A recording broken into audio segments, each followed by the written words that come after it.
Una notizia bomba scuote in retroscena del calcio. Uno dei più grandi talenti della Serie A potrebbe essere in uscita a gennaio. Prima di tuffarci in questa sorprendente storia, lasciate il vostro like e iscrivetevi al canale per non perdere nessuna notizia dal mondo del calcio. Andiamo al sodo. Kvicha Kvaratskhelia, genio georgiano del Napoli, potrebbe essere in viaggio verso il Paris Saint-Germain. Secondo quanto riportato in esclusiva dal Roma, la trattativa sarebbe già arrivata ad una fase concreta. Christian Zaccardo, vincitore della Coppa del Mondo 2006 e coinvolto nell'arrivo di Kvaratskhelia al Napoli, è stato convocato in tutta fretta per discutere con i rappresentanti del PSG Mamuka Ujela e Giovanni Manna. L'interesse del club francese sembra essere passato da una mera speculazione a una possibilità concreta nel mercato dei trasferimenti.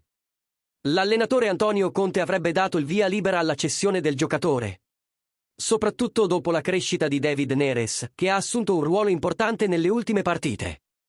La partenza di Kvaratskhelia farebbe spazio a un nuovo rinforzo e il nome più forte sulla lista del Napoli è quello di Federico Chiesa.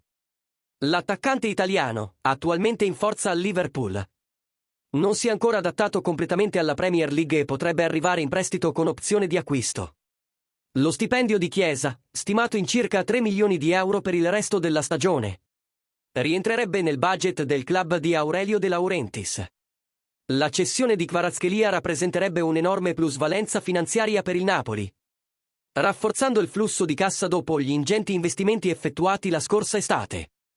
Inoltre, garantirebbe liquidità per preparare una grande mossa nel mercato di giugno, quando anche Osimhen potrebbe essere in uscita. E voi, tifosi del Napoli, pensate che sia il momento giusto per salutare Kvaratskhelia? O ha ancora molto da dare al club? Lasciate le vostre opinioni nei commenti e restate sintonizzati per ulteriori aggiornamenti sul mercato dei trasferimenti.